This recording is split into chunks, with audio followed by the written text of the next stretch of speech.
Hi everyone and welcome to module number 7. Today in this module we'll explore the subject-object dichotomy, and to do that we'll use a PowerPoint presentation. So let's start. The module makes visible the connection between gender stereotypes that produce men as subjects and women as objects, as we already saw in module number 6. And we will explore how these socially constructed gender stereotypes are constituted through representation in visual art.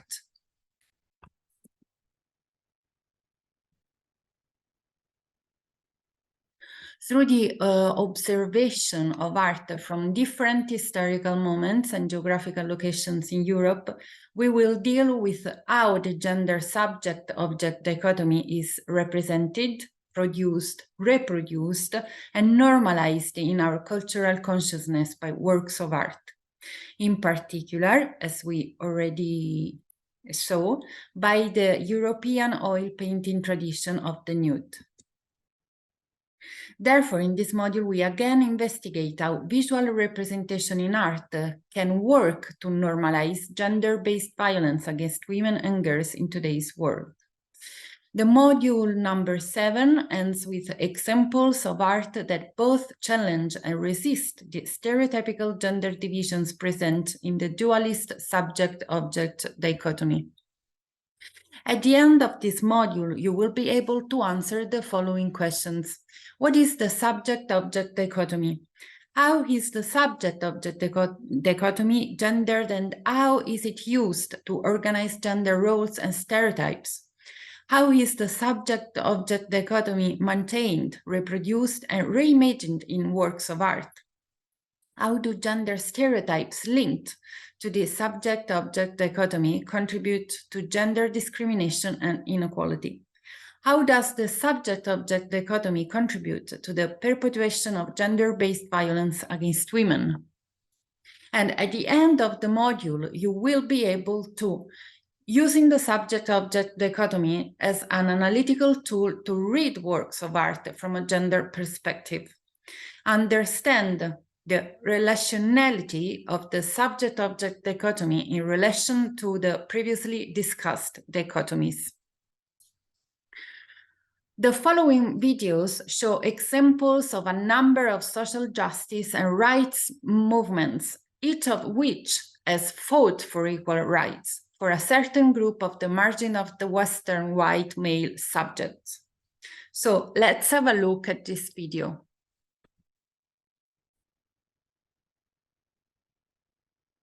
Another closely related dichotomy to the subject-object dichotomy worth introducing is the active-passive distinction.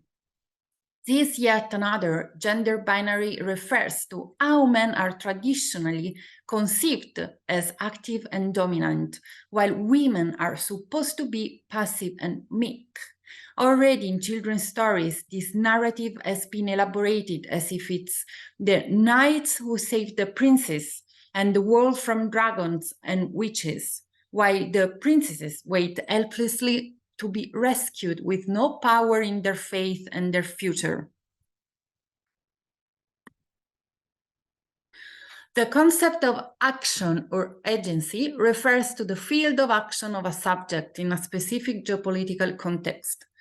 Action is often associated with individual freedom, the ability to act, resistance, but also submission, autonomy, and self-development. In these children's stories, princesses are depicted as unable to act or decide on their own future and become dependent on their male counterparts. They have little or no capacity for action. As in children's stories, this motif is repeated in works of art, thus normalizing the active-passive gender distinction between women and men, girls and boys in our cultural consciousness. Even so, the active-passive dichotomy deserves its own module. In this e-learning course on representation of art, we have chosen to introduce it together with the subject-object dichotomy. as they have many similarities. So the subject is often the active agent from whose perspective we look, who is the knower and is able to act. The object often becomes passive, is looked at, is therefore the known and is unable to act and make decisions.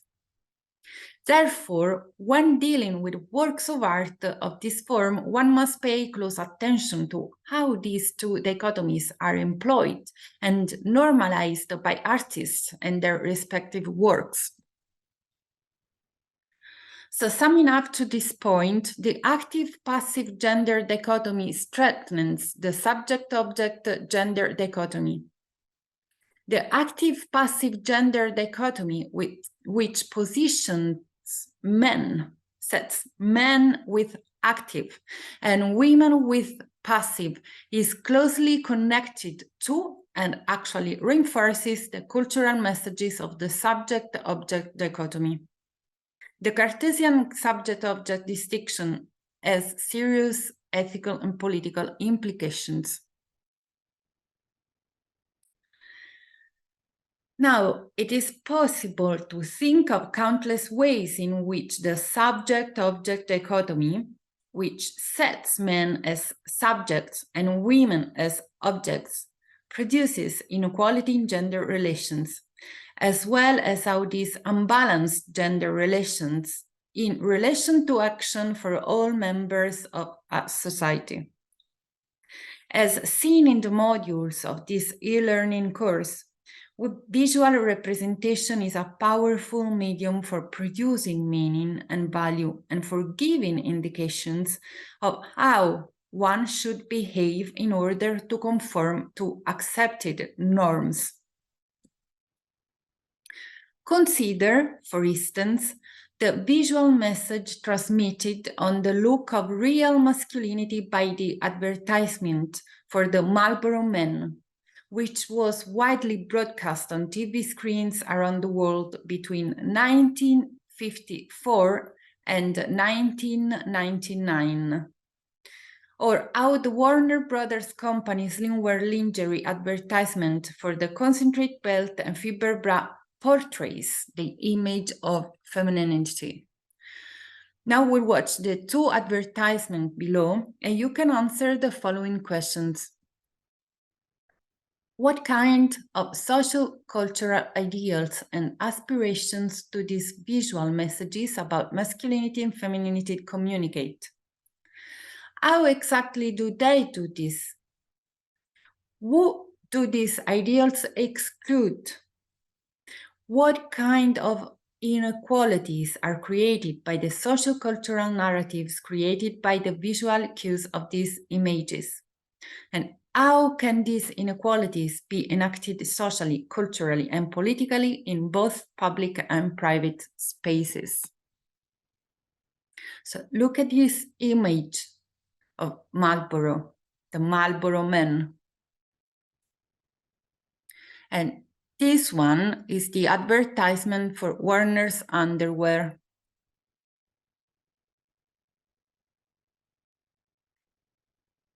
So, according to Saj Jelly, author of the documentary The Codes of Gender, research on how men and women are portrayed in advertising shows that while men and masculinity are most often represented through visual and social codes, such as being attentive and aware of their surroundings, standing with eyes open and looking around, controlled body, bad expression on the face, grasping objects forcefully with their hands in pockets, serious, physically active. Okay, this is the man part. Women, on the other hand, are more often represented in position of submission and powerlessness, such as touching themselves, stroking an object, lying on the floor, sitting on a bed or chair, with closed eyes, not aware, confused, vulnerable, twisted body, Then we have degrees of nudity. They are often dressed like a child, holding an object or a man for support. They are represented as sexy and sexually available, seductive, playful, careless. So, you could observe television advertisement and the press in your region, perhaps together in class. It would be very interesting and important to discuss how these produce and shape cultural narratives about masculinity and femininity, and how images can create gender inequalities in relations between men and women. Also, try to identify images that challenge and resist these gender stereotypes. The following interactive exercises are meant to make clear connections between gender stereotypes, gender inequality, and contemporary versions of gender-based violence. Select one or more of the images below to critically discuss. What is present and visible in the artwork, and in how? How are masculinity and femininity depicted and represented in the artwork? At the heart of the active and passive gender dichotomy is the notion of action. Do passive portraits have action or agency? Does the work of art produce gender relations? In which way does it to do so? Can the artwork's representation of men and women be potentially harmful to individuals? And does the work contribute to gender inequality? What kind of potential effects can be expected with regard to gender inequality? And does the work or image instigate violence or give a message of violence against women? Does the artwork normalize harmful gender stereotypes and gender inequality? And can you see connections between these representations of men and women and the acts of gender-based violence that occur in the world today? Give examples, please. So write down these sentences or look at the PowerPoint presentation and try to answer to this question looking at the following artworks and images. Here's the first one. We have a Roman slave market. And well, the woman here is represented as property, as an object of male gaze, and not just a gaze, actually. We have sex slavery, trafficking, sexual exploitation. And that means that we also have sexual harm, physical harm, psychological harm. And this one, again, woman as object.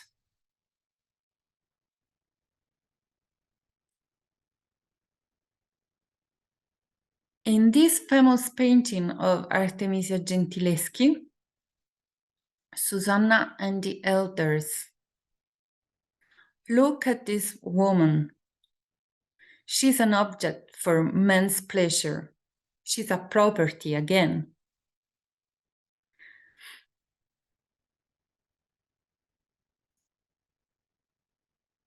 The rape of the Sabine women, again. Look at all these women here.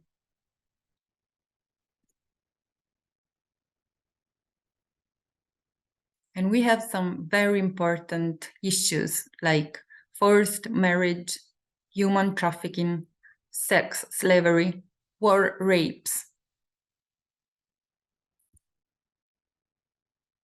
So take a look at the artworks below and try to answer the following questions.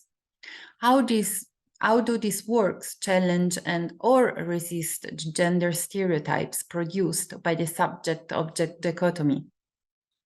How do these works reimagine more equal, inclusive, and socially fair alternatives? And identify some of the creative and visual strategies that artists have used to address and resist some of the most prevalent and harmful social and cultural ideas and beliefs about gender. Face, Ringo for the Women's House. This is a famous painting of the 1972. And then Lenny Doughton, Sleeping Madonna. A beautiful image. Courtney Castle, Imbalance With, performance still.